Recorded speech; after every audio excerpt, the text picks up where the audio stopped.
तो friends, welcome to my YouTube channel just well education में। तो आज फिर एक नए वीडियो में आपके साथ जो कि आए हैं, जो कि चैप्टर का नाम है श्रम विभाजन एवं जाति प्रथा। ठीक है, आप लोग 2023 में अगर मैट्रिक का एग्जाम देना है तो आप लोग इस वीडियो को एकदम पूरा शुरू से लेके अंत तक आप लोग जुड़े रहें। ठीक है, आप लोग को जो कि सब्जेक्टिव चैप्टर जो कि स्टार्ट कर दिए हैं आज से। ठीक है, आज से आप लोग का सब्जेक्टिव जो कि चैप्टर है, सब्जेक्टिव मतलब क्वेश्चन है, उसको हम चालू आज कर दिए। ठीक है, जो कि चैप्टर का नाम क्या है तो श्रम विभाजन और जाति प्रथा। ठीक है, जो कि सब्जेक्टिव यहाँ पर देखिए लिख दिए हैं सब्जेक्टिव का। आप लोग को डॉट ये नहीं होगा, ऑब्जेक्टिव पढ़ाना है सब्जेक्टिव। ठीक है, आप लोग को लघु दीर्घ और त्रिया आप लोग को क्वेश्चन जो कि हम तैयार कर दिए हैं, तो आप लोग को टेंशन नहीं लेना है। आप लोग को बस वीडियो में शुरू से लेकर अंत तक आप लोग को पढ़ते रहना, देखते रहना। ठीक है, तभी आप लोग को ये सब क्वेश्चन याद होंगे। ठीक है, आप लोग को 2023 में यही सब क्वेश्चन आप लोग को आने वाला है, देखने को मिलेगा 100%। ठीक है, आप लोग को यही सब क्वेश्चन आप लोग को 100% देखने के लिए मिलेगा। तो आप लोग वीडियो में शुरू से लेकर अंत तक जरूर बने रहें डियर। तो चलिए हम वीडियो को बिना देर किए जो कि स्टार्ट करते हैं। अगर आप लोग को इस चैप्टर से आप लोग को जो भी क्वेश्चन बता रहे हैं इसी से आप लोग को आएगा। आप लोग को टोटल 9 क्वेश्चन बताएंगे, जिसमें से आप लोग को अगर आप लोग इसमें से 3 या 4 भी याद कर लेते हैं ना तो आप लोग 100% आप लोग को अच्छा मार्क्स आ जाएगा। ठीक है, इस चैप्टर से। ठीक है, आप लोग को डेली चैप्टर बाय चैप्टर आप लोग को कराया जाएगा, ऑब्जेक्टिव सब्जेक्टिव प्लस दोनों आप लोग को कराया जाएगा, ऑल सब्जेक्ट का। ठीक है, तो आप लोग चैनल को नहीं सब्सक्राइब किए तो जरूर आप जाइए और चैनल को सब्सक्राइब कर लीजिए। ठीक है, तो चलिए हम देखिए पहला क्वेश्चन की ओर। देखिए पहले इसके बारे में समझाते हैं कुछ। श्रम विभाजन और जाति प्रथा। देखिए श्रम विभाजन और जाति प्रथा इसका मतलब क्या हुआ बताइए। जैसा कि कोई भी काम करता है बढ़ाई वाला तो ठीक है वो लकड़ी काम करता। ठीक है, और जो कि लोहा वाला काम करता है लोहार करता, सोना वाला सोनार करता। ठीक है, तो भीमराव का कहना था यही इसी को विरोध में कि आप लोग जैसे कि सोनार है तो आप लोग लकड़ी का भी काम कर सकते। ठीक है, ऐसा नहीं है कि आप लोग मतलब सोनार है तो सोनार ही का काम करिएगा। ठीक है, इसी के बारे में इस चैप्टर में पूरा समझाया गया है, जो कि जाति प्रथा और श्रम विभाजन। ठीक है, श्रम विभाजन और जाति प्रथा जो इनका जो कि जो कौन ये लिखे थे तो कौन लिखे थे तो डॉक्टर भीमराव अंबेडकर लिखे थे। ठीक है, डॉक्टर भीमराव अंबेडकर क्या थे बताइए। जो संविधान पूरा लिखे थे आप लोग को डॉक्टर भीमराव अंबेडकर ही लिखे थे। ठीक है, जो अंग्रेजों ने थे, जो अंग्रेजों ने मतलब कि वो जला दिए थे पूरा मतलब संविधान लिखा हुआ। ठीक है, तो जो कि भीमराव अंबेडकर ही थे, उनका पूरा इतना मोटा बुक उनको याद था पूरा दिमाग में। ठीक है, वही फिर दोबारा वो लिखे हैं, वही हम लोग आज मतलब कि नियम पालन कर रहे हैं लागू कि इतना में क्या लागू मतलब हुआ था नहीं हुआ था, जो भी मतलब कि है कि इतना के तहत आप लोग को मतलब कि जो सजा सुनाया जाता है ये सब क्यों लिखे थे तो डॉक्टर भीमराव अंबेडकर। ये सब आप लोग को याद रखिएगा। जो इनका जन्म हुआ था डॉक्टर भीमराव अंबेडकर का, वो कब हुआ था तो 14 अप्रैल 1891 ईस्वी में हुआ था। ठीक है डियर, आप लोग को इसका ऑब्जेक्टिव देखना है तो आप लोग जाइए डिस्क्रिप्शन में, आप लोग को लिंक दिया हुआ है, वहाँ से आप लोग इसका इस चैप्टर का पूरा ऑब्जेक्टिव देख सकते हैं। ठीक है डियर, और ये इनका जन्म जो है कौन सा स्थान में होता बताइए। इनका जन्म हुआ था, वो हुआ था कौन सा जन्म स्थल में तो महू के मध्य प्रदेश में हुआ था। ठीक है, महू के मध्य प्रदेश में हुआ था, जो कि बहुत ही इंपॉर्टेंट चैप्टर है। ठीक है डियर, आप लोग को जो कि श्रम विभाजन और जाति प्रथा बहुत ही इंपॉर्टेंट चैप्टर है। तो चलिए हम जो कि पहला क्वेश्चन के देखिए, लेखक किस बिंडवन की बात करते हैं। बिंडवन का स्वरूप क्या है बताइए। स्वरूप जो बिंडवन का था वो कैसा था डियर, देखिए तो उत्तर आप लोग ऐसे लिख सकते हैं। लेखक जो क्या है भीमराव अंबेडकर जी बिंडवाना की बात करते हुए कहते हैं, आप लोग इतना पूरा लिख देना। उसके बाद देखिए कि युग में जातिवाद के पोषकों की कमी नहीं है, जिनका स्वरूप है कि जाति प्रथा श्रम विभाजन के साथ साथ श्रमिक विभाजन का रूप ले रखा। ठीक है, जो अस्वाभाविक है। आप लोग इसी से आप लोग को 3 से 5 नंबर आप लोग को इतना में ही बन जाएगा। ठीक है, तो आप लोग ये सब क्वेश्चन को जरूर आप लोग याद कीजिएगा। ठीक है डियर, तो चलिए देखिए नेक्स्ट क्वेश्चन की ओर। आप लोग को जातिवाद जैसे कि जिस चैप्टर से है, ठीक है, श्रम विभाजन और जातिवाद से। देखिए दूसरा क्वेश्चन, जातिवाद के पोषक उसके पक्ष में क्या तर्क देते हैं बताइए। जातिवाद के उसके पोषक में जो पक्ष तर्क देते हैं क्या देते हैं, देखिए उत्तर आप लोग को ऐसे लिखना। जातिवाद के पोषक का तर्क है कि आधुनिक सभ्य समाज कार्य कुशलता के लिए श्रम विभाजन आवश्यक मानता है। ठीक है, और जाति प्रथा श्रम विभाजन का ही एक रूप है, इसलिए इनमें से बुराइयां नहीं है। ठीक है, इसका मतलब आप लोग समझे क्या। ठीक है, चलिए नेक्स्ट क्वेश्चन की ओर। जातिवाद के पक्ष में दिए गए तर्कों का लेखक के प्रमुख आपत्तियां क्या है बताइए। जातिवाद का जो लेखक है उसके पक्ष में दिए गए मतलब कि तर्कों पर जो लेखक के प्रमुख आपत्तियां हैं वो क्या है, देखिए आप लोग उत्तर ऐसे लिखिएगा। जातिवाद के पक्ष में दिए गए तर्क पर लेखक प्रमुख आपत्तियां, ठीक है, क्या आपत्तियां इसमें, प्रमुख आपत्तियां जो कि इस प्रकार है। तो किस प्रकार से, देखिए, जाति प्रथा के श्रम विभाजन के रूप मतलब कि ले लिया है, और किसी सभ्य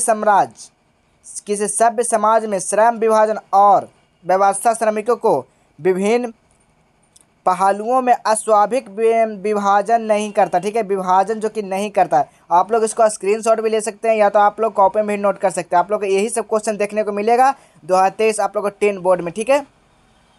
चलिए चौथा क्वेश्चन कर देखिए, जाति भारतीय समाज में श्रम विभाजन का स्वाभाविक रूप क्यों नहीं किया जा सकते, बताइए। जाति भारतीय जो समाज में श्रम विभाजन का स्वाभाविक जो रूप है वो क्यों नहीं किया जा सकती है। तो देखिए क्यों नहीं किया जा सकती है। तो भारतीय समाज के जातिवाद के आधार पर श्रम विभाजन और अस्वाभाविक, क्योंकि जातिगत श्रम विभाजन श्रमिकों को रुचि अथवा कार्य कुशल के आधार पर नहीं होते, बल्कि माता के गर्भ में श्रम विभाजन कर दिया जाता है, ठीक है, जो विशेषता अरुचिपूर्ण होने का कारण गरीबी और अमर्कर्तव्य को बढ़ाने वाला, ठीक है, अकर्तव्यता को बढ़ाने वाला, ठीक है। इसका राइट आंसर देखिए यही हो जाएगा आप लोग को उत्तर। आप लोग को इसके ज़रूर आप लोग ये सब क्वेश्चन को ध्यान दीजिएगा और ये सब कॉपी में ज़रूर नोट कीजिएगा। एक बार आप लोग देख लेते तो आप लोग को ये सब क्वेश्चन रट जाएगा। आप लोग को ऐसा नहीं, आप लोग को चैप्टर बाय चैप्टर कराने के बाद आप लोग को मोस्ट भी ऑब्जेक्टिव से लेकर सब्जेक्टिव क्वेश्चन सिर्फ दिया जाएगा, ठीक है। आप लोग जो भी ढूंढ कर आप लोग एकदम बढ़िया से मतलब कि आप लोग कितना लिख पाते हैं, ठीक है। आप लोग को ऐसा नहीं कि सिर्फ आंसर बता जाएगा, आप लोग को इंपॉर्टेंट आप लोग को ऑब्जेक्टिव और सब्जेक्टिव को क्वेश्चन भी दिया जाएगा, ठीक है। तो आप लोग के लिए टीम है जो वर्क कर रही है, वो टाइपिंग करने में सब लगे हुए हैं, ठीक है। तो आप लोग को सारा आप लोग को क्वेश्चन जो कि मिलने वाला, ठीक है। तो आप लोग बेहतरीन तरीके से आप लोग तैयारी करते रहे डियर। तो आप लोग वीडियो को शुरू से लेकर अंत तक आप लोग जरूर देखिएगा, ठीक है। चलिए नेक्स्ट क्वेश्चन, जाति प्रथा भारत में बेरोजगारी का एक प्रमुख है, प्रत्यक्ष कारण कैसी बनी हुई है, बताइए। तो कैसे ऐसा क्वेश्चन पूछेगा, जाति प्रथा भारत में बेरोजगारी का एक प्रमुख है और प्रत्यक्ष के कारण कैसी बनी हुई, तो आप लोग क्या जवाब दीजिएगा, देखिए। तो उत्तर में आप लोग कैसे लिखना है, देखिए, जाति प्रथा भारत में बेरोजगारी का एक प्रमुख और प्रत्यक्ष कारण है, क्योंकि भारतीय समाज में श्रम विभाजन का आधार जाति है। चाहे श्रमिक कार्य कुशल हो या नहीं हो, उस कार्य में रुचि रखता हो या नहीं, इस प्रकार का हम कह सकते हैं कि श्रमिक कार्य करने में न दिल लगे न दिमाग, तो कोई कार्य कुशलता पूर्वक कैसे प्राप्त कर सकते हैं। देखिए, न दिल लगेगा न दिमाग लगेगा तो आप लोग कोई भी काम को कर सकते हैं नहीं ना, यही बोल रहा है। यही कारण भारत का जाति प्रथा बेरोजगारी का प्रत्यक्ष जो कि प्रत्यक्ष और प्रमुख का कारण बना हुआ, ठीक है। चलिए नेक्स्ट क्वेश्चन की ओर, लेखक किसका लेखक, तो श्रम विभाजन वाला जाति प्रथा का लेखक, ठीक है। लेखक आज के उद्योगों में गरीबी और उत्पीड़न से भी बड़ी समस्या किसे मानते और क्यों, बताइए। तो इसका राइट आंसर आप लोग ऐसे दीजिएगा, लेखक भीमराव अंबेडकर आज के उद्योगों में गरीब और उत्पीड़न से भी बड़ी समस्या लोगों का निर्धारण कार्य को मानते हैं, क्योंकि अरुचि और विषता मनुष्य काम को टालने लगता है और काम करने के लिए प्रेरित हो जाता है। ऐसे में स्थितियों को जहां काम करने के ना दिल लगे और ना दिमाग लगे, उसी को कुशलता पूर्वक कैसे प्राप्त कर सकता है, ठीक है। आप लोग समझ चुके होंगे। अगर कोई भी क्वेश्चन आप लोग को नहीं समझ में आता तो आप लोग क्वेश्चन लिखकर आप लोग कमेंट जरूर कीजिएगा, आप लोग को फुल सॉल्यूशन के साथ आप लोग को बताया जाएगा, ठीक है। आप लोग अगर टेलीग्राम में नहीं जुड़े, टेलीग्राम में जुड़ जाइए। कोई भी दिक्कत होती है तो आप लोग टेलीग्राम पर, जो कि सबसे पहले आप लोग को दे दिया जाता है, लेखक के पाठ में किन महिलाओं को जाति प्रथा को एक हानिकारक प्रथा के रूप में दिया जाता है। देखिए, हानिकारक रूप में दिया जाता है, इसका उत्तर आप लोग कैसे दीजिएगा। लेखक ने पाठ को विभिन्न पहलुओं में जाति प्रथा को एक हानिकारक प्रथा के रूप में दिखाया है, जो इस प्रकार है, अस्वाभाविक श्रम विभाजन, बढ़ती बेरोजगारी, अरुचि और विस्तार में श्रम का चुनाव, गतिशील का आदर्श समाज तथा वास्तविक लोकतंत्र का स्वरूप आदि है, ठीक है। कहीं पे अगर मिस्टेक होता है तो इसके लिए क्षमा चाहते हैं, क्योंकि टाइपिंग किया हुआ सब है, कहीं पे भी गलत हो सकता है, ठीक है। चलिए नेक्स्ट क्वेश्चन की ओर देखिए। नेक्स्ट क्वेश्चन क्या कह रहा है, सच्चे लोकतंत्र के स्थापना के लिए लेखक ने किन विशेषताओं को जो कि आवश्यक माना था। तो किसको माना था, तो देखिए आप लोग उत्तर कैसे देना, तो सच्चे लोकतंत्र के स्थापना के लिए लेखक अनेक विशेषताओं, ठीक है, आवश्यक माना है। बहुविध में हितों में सबका भाग समान होना चाहिए, ठीक है, सबको उनकी रक्षा प्रति सजन होना चाहिए, ठीक है,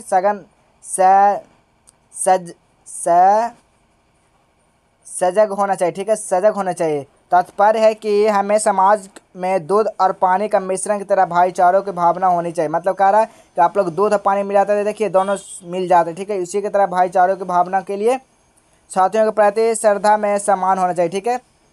आप लोग ये भी क्वेश्चन को समझ चुके हैं। चलिए नेक्स्ट क्वेश्चन का। और आप लोग किताब में इस चैप्टर को नहीं पढ़े तो आप लोग से ये है विनती कि आप लोग किताब में जो भी है मतलब कि जो भी मतलब क्वेश्चन आप लोग को दिया हुआ है उससे भी आप लोग ज़रूर अध्ययन कीजिएगा और चैप्टर को ज़रूर पढ़िएगा, ठीक है। आप लोग जो भी कहानी है उसको कहानी की जरूर पढ़िएगा क्योंकि उसी से आप लोग को क्वेश्चन आप लोग को बनता है, ठीक है। तो इसीलिए कहते हैं कि आप लोग को जो कि घर पर भी मेहनत करते रहिए। ऐसा नहीं कि आप लोग कोचिंग या यूट्यूब पे देख लिए होगी, आप लोग को नहीं, आप लोग को घर प्लस कोचिंग प्लस यूट्यूब आप लोग को तीनों मेहनत करना, तब आप लोग 90+ ला सकते हैं, ठीक है डियर। तो देखिए इसका जो कि सारांश है पाठ का जो क्या है, जो आप लोग कैसे लिखेगा, अगर बोल देगा आप लोग को कि श्रम विभाजन का जाति प्रथा का पाठ जो सारांश आप लोग को कैसा लगा इसके बारे में आप लोग लिखिए। तो कैसे आप लोग लिखिएगा, तो देखिए आज के युग में जाति प्रथा का वकालता सबसे बड़े विडंबन है, ठीक है। आजकल के जो कि जाति प्रथा वो आप लोग को नहीं चलता, ठीक है। जाति प्रथा आप लोग को कुछ भी मतलब कि जैसे आप सोनार है तो आप लोग सोनार के नहीं, आप लोग कुछ भी कर सकते हैं, आपका मर्जी है, आप स्वतंत्र, आप कुछ भी कर सकते हैं, ऐसा नहीं है। पहले के ज़माना में ऐसा होता था, ठीक है।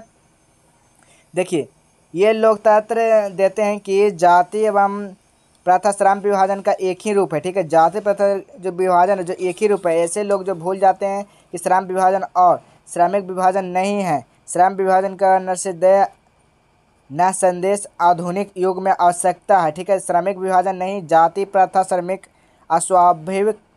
अस्वाभाविक जो कि विभाजन है इनमें से उच्च नीच का भेद करती है, ठीक है।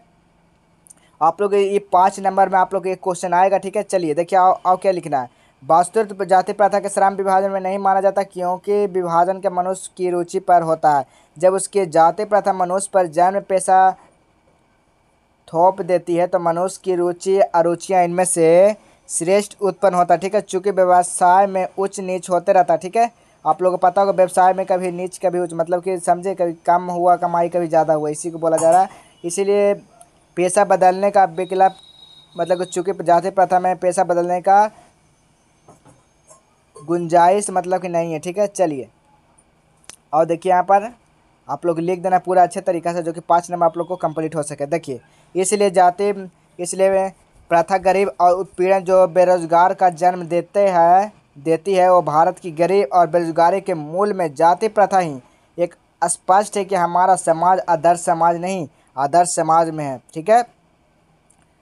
बहुविध हितों में भाग होता है जो अवैध संपर्क के आने में साधन एवं अवसर उपलब्ध होते हैं। लोग दूध पानी की तरह ही हिलमिल रहते हैं, इसी नाम लोकतंत्र है, इसी का नाम लोकतंत्र है। और लोकतंत्र मूलका के रूप में सामूहिक जीवन चर्चा पर सम्मिलित अनुभवों को आदान प्रदान का नाम है, ठीक है। आप लोग समझ चुके हैं। इसका सारांश यही हुआ जाति प्रथा का, जो कि आप लोग को 5 नंबर में क्वेश्चन आ सकता है। आप लोग इसको ज़रूर आप लोग एक बार देख लीजिएगा, चैप्टर को आप लोग ज़रूर पढ़ लीजिएगा। तो देखिए आज का जो कि क्वेश्चन यहीं पर इस चैप्टर का समाप्त होता है, जो कि जो भी क्वेश्चन बताए हैं मोस्ट भी ऑब्जेक्टिव बताएं आप लोग इस चैप्टर से जो कि कंप्लीट हो चुका है। अब नेक्स्ट चैप्टर में आप लोग के साथ मिलते हैं।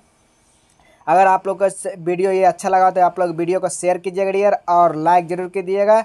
तो हम मिलते हैं नेक्स्ट वीडियो में, तब तक के लिए जय हिंद जय भारत।